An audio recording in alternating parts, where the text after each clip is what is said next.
اشتريتوا بطيخة وطلعت عندكم مو حلوة، لحفظ النعمة نسويها مشروب يسرسح للصيف اللي هو عصير البطيخ. هنا أضفت البطيخ وخلطته أول خلطة، يعني بالبداية سويت له خلط بسيط بس علشان يذوب شوي.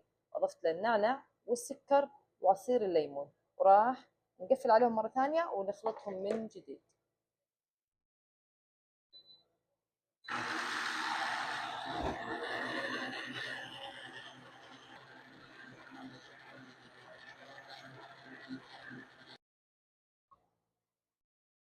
هنا جهز عندنا ألذ مشروب صيفي.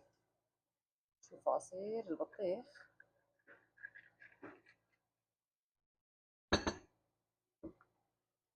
طبعا نزينها